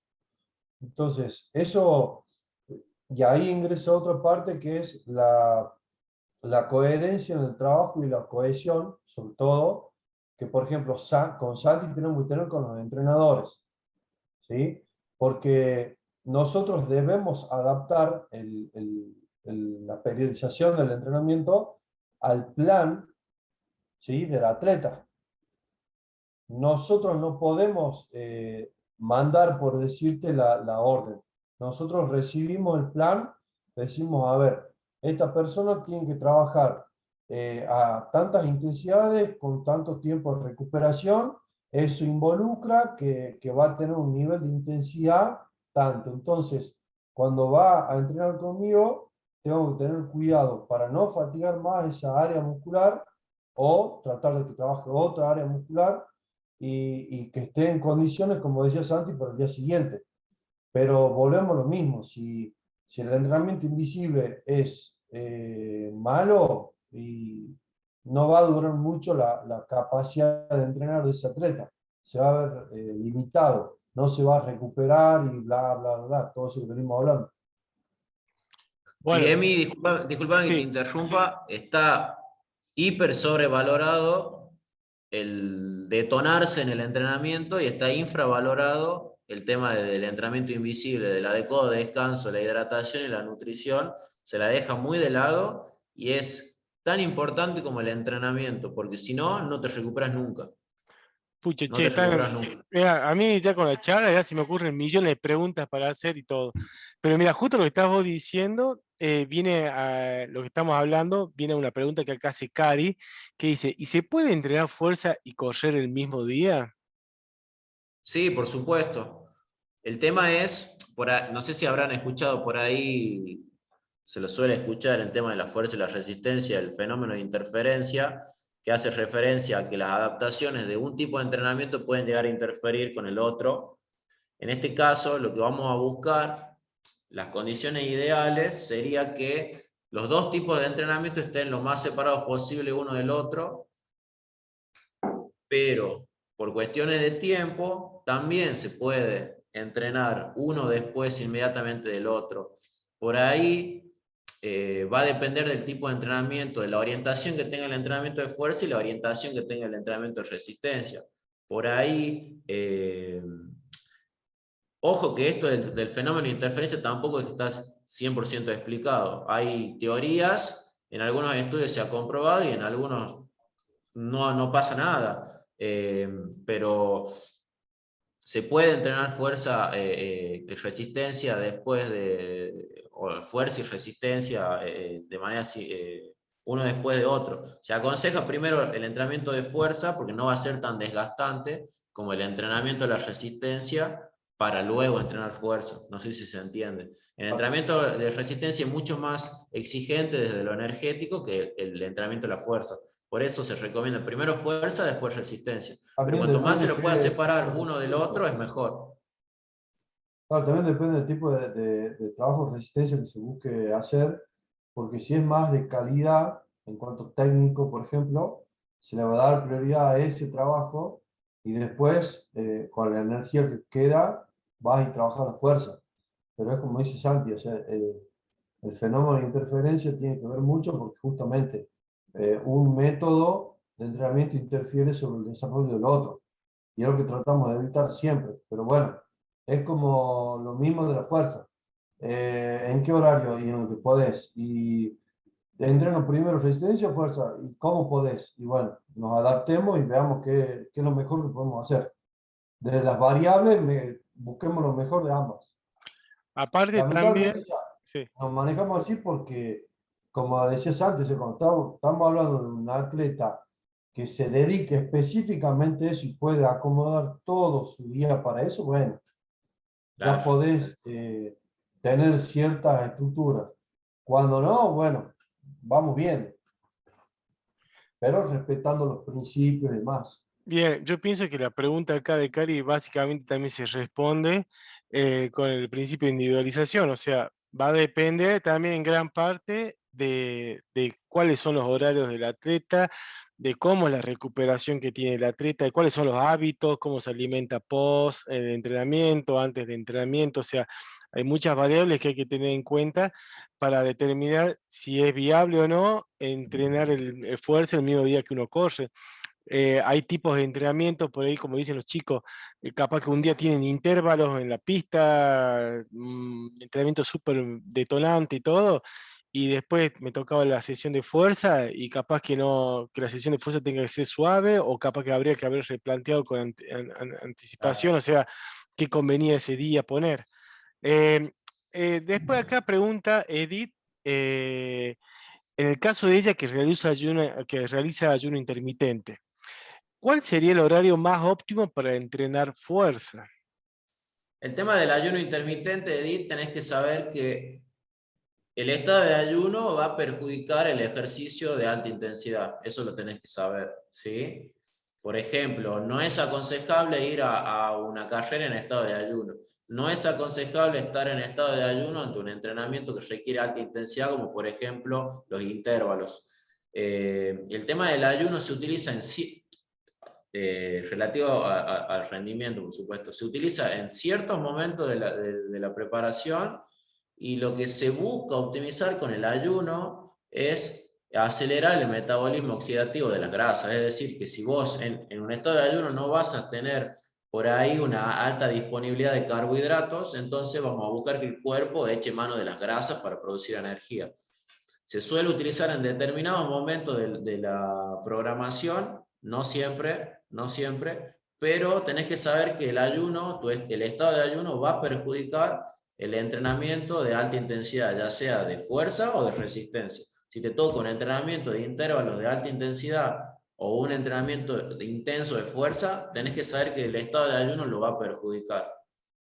No te va a dejar responder de la mejor Otra manera. cosa que, por ejemplo, este doctor en fisiología, Jorge Freud, explica de lo que es el ayuno intermitente, es que el estado real del ayuno intermitente es cuando vos generas un vaciamiento de glucogénico y a partir de ahí ya no tenés ingesta, ¿sí?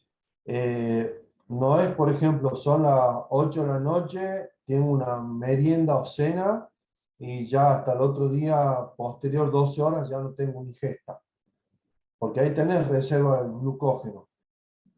Lo que se utilizó es, yo entreno fuerte, ¿sí? Ahí tengo un vaciamiento de glucógeno y a partir de ahí ya no tengo ingesta por las horas que te haya planificado el nutricionista.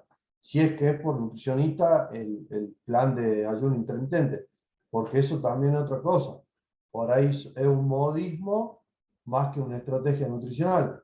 Y lo único que haces es darle predominancia al estado catabólico y eso te lleva a tener un estado de fatiga residual casi en un estado de fatiga constante, porque no te recuperas, no tenés energía, tus músculos se están degradando, se nota la pérdida de tono muscular, tus niveles de fuerzas caen, bla, bla, bla, todas las variables que recién Santi fundamentó de los beneficios, no lo vas a obtener si estás en esa situación de favorable a nivel de nutrición. Y siempre, si te podemos aconsejar, es que siempre te lo maneje un nutricionista, porque por ahí somos de buscar dietas por internet y eso no es aconsejable. No es aconsejable, y también con un nutricionista que vos puedas tener una consulta y un feedback y no echarle mano a los influencers que andan dando vuelta por ahí por redes sociales, porque he escuchado a varios y por ahí plantean cosas bastante ilógicas y lejos de la fisiología. Yo soy un Bueno, ejemplo que la nutrición online no sirve. No puedo bajar ni 2 gramos, así que no sirve. bueno, ahí lo que Javi había dicho también me encantó, esto esto de decir estrategias nutricionales, y también que venía lo que decía Santi, de esto que de trabajarlo en determinado momento de la planificación. Lo del ayuno intermitente o de diferentes tipos de dieta, ya sea low carb, keto, todo Cetogénica, paleo, claro, bla, bla, bla. está bueno como una estrategia, pero como un estilo de vida. A ver, el tema de nutrición da para hacer una carrera, así que una carrera universitaria, ¿no? Pero es un tema que tiene mucho para ver. eh, pero en líneas generales, a mí lo que me gusta proponer es de que traten de ser normales. A ver, somos todas personas que vivimos en sociedad, llega Nochebuena ahora y vamos a comer, vamos a ir a una fiesta, las cenas de fin de año, tenemos cumpleaños, reuniones en la oficina con los amigos. La alimentación es súper importante en la vida de cualquier persona, pero cuando uno empieza a tener esos hábitos así ya de que van en contra de todo lo social y todo eso, tampoco está tan bueno. Es bueno verlo como estrategias nutricionales, sirve, está súper comprobado. A ver, nadie acaba de decir que el ayuno intermitente no sirva, que la dieta low carb no sirve, que la paleo no sirve, pero ahora, hacerlo un estilo de vida y volverse obsesivo y todo eso, nunca va, ninguna cuestión obsesiva va a ser siempre un buen camino. Eh, entonces, Siendo de acuerdo, y también opción es esa. claro, exactamente, y también hay otra cuestión. Entreno sin desayunar, desayuno primero, qué es lo que desayuno, qué es lo que no. Y eso es algo también que uno lo va aprendiendo en el camino. Uno va viendo qué es lo que más me sirve, qué es lo que menos me sirve. Hay personas que no, por más que vos digas, no, el desayuno es buenísimo, tenés que sí o sea hacerlo antes de entrenar, si no te va. Hay personas que no pueden, que son intolerantes a esa carga, a esa ingesta de golpe. Hay personas que te dicen, no, yo si desayuno no arranco el día, no hay forma. Y es también válido. O sea, no es que hay una sola receta para toda esta cuestión. Va a depender mucho de los hábitos y, insisto, el sistema digestivo se entrena. Y uno se adapta, así como adapta el cuerpo a correr determinada distancia, determinada velocidad, uno también adapta todos los otros organismos, o sea, a diferentes circunstancias, ¿sí? El sistema digestivo se entrena también. Y es como mostramos en el gráfico, Emi, el sistema digestivo puede ser un limitante del rendimiento en las carreras de ultradistancia, por eso mismo se lo debe entrenar. Ustedes sabrán, que son los especialistas en entrenamiento de la resistencia, cómo es la forma más adecuada, pero se lo debe entrenar, se deben hacer ingestas durante las carreras, pero todo se tiene que entrenar. Si yo no entrené a hacer ingestas durante los entrenamientos, es probable que si lo quiero aplicar durante la carrera, no tenga las mejores sensaciones. Por eso todo se debe entrenar. Bueno, acá Pablo había preguntado si el día de fuerza se hace solo fuerza, también puedo correr. Creo que eso ya más o menos lo hemos Sí. respondido. Y no sé si hay alguien que haya quedado con alguna duda.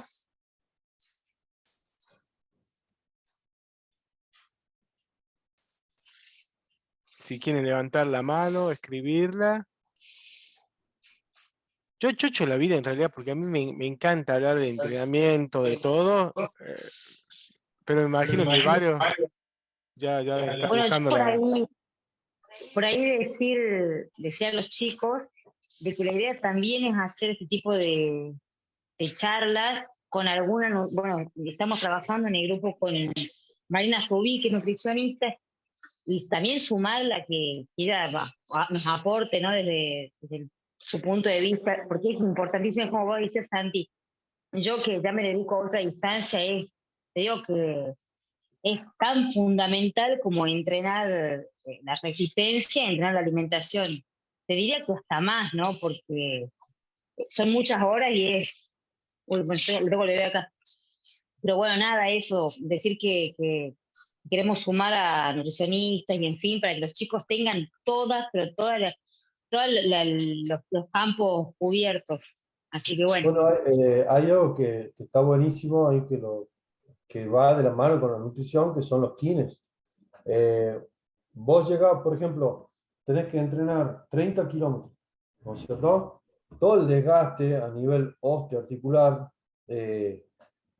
Hay hoy en día un montón de estrategias de recuperación que utilizan los kinesiólogos, que el atleta o la persona que entrena no tiene que hacer, porque también de ello depende que estés en condiciones para el día siguiente para poder entrenar.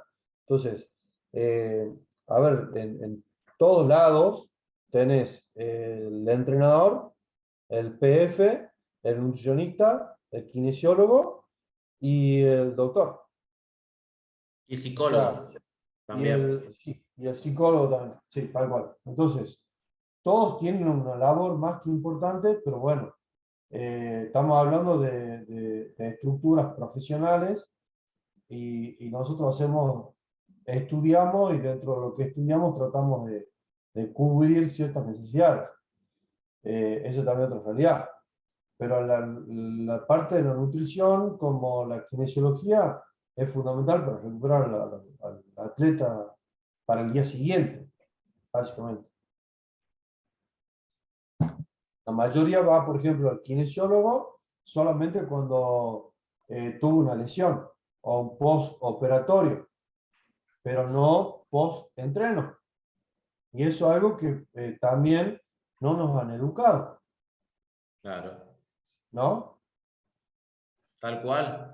Por eso es como hablábamos recién, Javi, está muy infravalorado el entrenamiento invisible, el recuperarse, las adecuadas horas de sueño, las estrategias de recuperación, que obviamente lo manejan más los kinesiólogos, pero está muy infravalorado. Se piensa que cuanto más me reviento entrenando es mejor y eso está muy alejado de la realidad. No es así, hay que entrenar de manera eficiente y de manera inteligente. Chicos, yo me tengo Bueno, que retirar. Les mando un abrazo grande. Gracias por hacer parte de esto. Te felicito, Santi, porque espectacular lo que expusiste. Bueno, un gusto, Emiliano. Anabel, que esté muy bien. Bueno, nos estamos contactando. Y antes que Les te mando vayas, saludos. Javi, permitime, Emi, que contale a los chicos a dónde está tu gimnasio también, porque, a ver, Javier es una de las muy pocas personas que yo recomiendo para trabajar, así que estaría bueno que también los chicos cuenten con la dirección de tu gimnasio para poder iniciarse los que no se iniciaron o continuar con el entrenamiento de la fuerza. ¿A dónde está tu gimnasio? Acá, a 50 metros del colegio FAST a nivel primario, acá en la zona alta sería, eh, a 2 cuadras del barrio de los 920 viviendas. ¿Y cómo te Es encuentran en Ciudad. Instagram? Oh, es cortito el nombre, tiene como 700, todo el mundo me reta porque tiene 200 nombres. Gym funcional, vida y rendimiento. Así sale. Cortito, cortito. Ya me han dicho que le ponga otro nombre que no lo encuentro. Pero ¿cómo es? bueno, gracias. ¿Cómo es? Así lo anoto ahí en el chat. A ver, ¿qué es lo que le escribo yo? A ver, Dale. ahí está. Eh,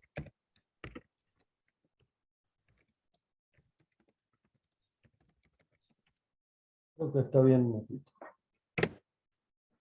Ah, sí, Así que bueno, cortito. chicos, sí, funcional, me faltó la L, pero bueno.